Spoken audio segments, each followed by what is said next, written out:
Okay, so we've been working towards figuring out how to find all of the zeros of a polynomial, and we've gotten some good clues so far. Like we figured out how we can find how many positives and how many negatives. That kind of narrows down.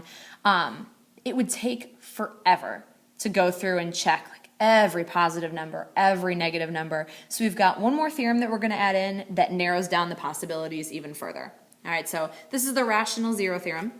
So we start out with p of x is a polynomial function with integral coefficients, meaning integers only, no fractions or decimals. Then every rational zero is, and then we can come up with this nice little formula. So it's of the form p over q.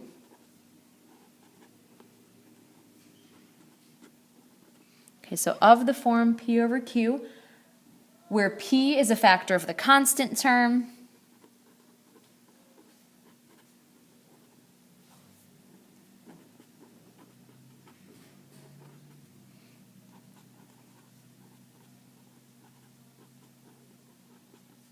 and q is a factor of the leading coefficient.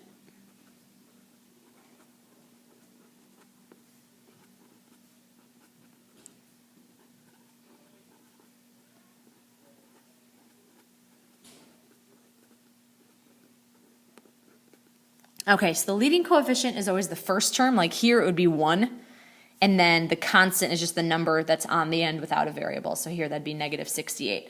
Okay, so a corollary to the theorem, if p is a polynomial and the leading coefficient is 1, there's still all of the form p over q, then all of them would just be factors of p. Okay, so any rational zeros must be factors of the constant term.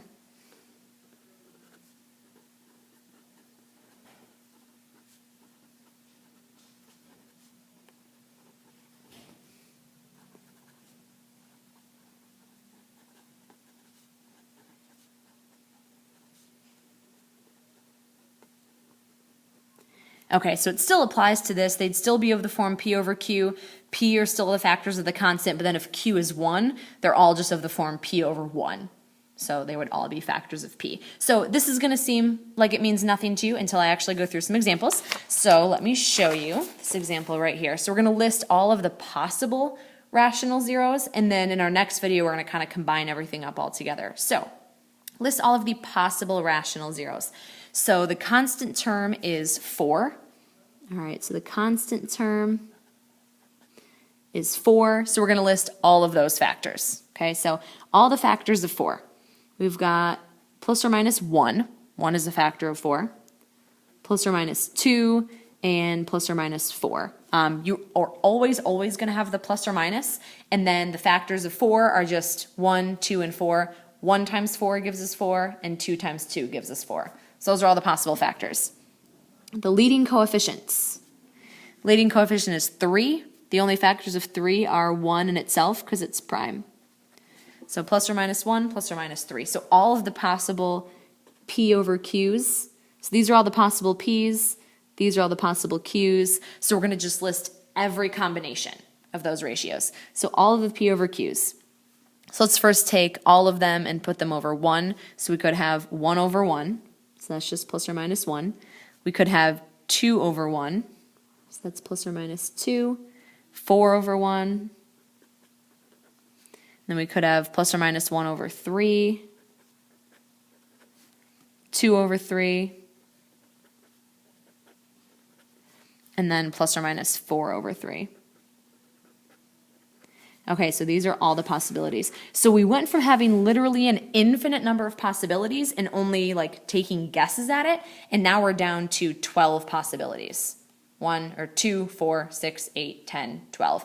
And if you do the Descartes rule of signs, you'll be able to narrow it down like, oh, should I just be looking for positives? Should I just be looking for negatives? So when we combine these two rules up, it's going to be a lot faster to find the zeros. Okay, next one here. Your constant term is negative 15. Okay, so 15, you can do 1 times 15 or 3 times 5.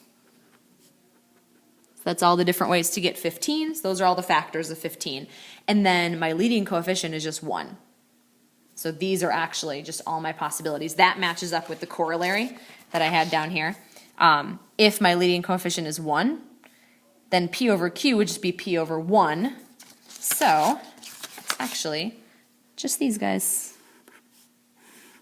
And that's a special case, and that's just because my leading coefficient is 1.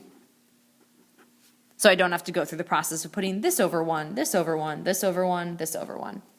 Okay, so those are how we do the possibilities. In the next video, we're actually going to come up with all the zeros.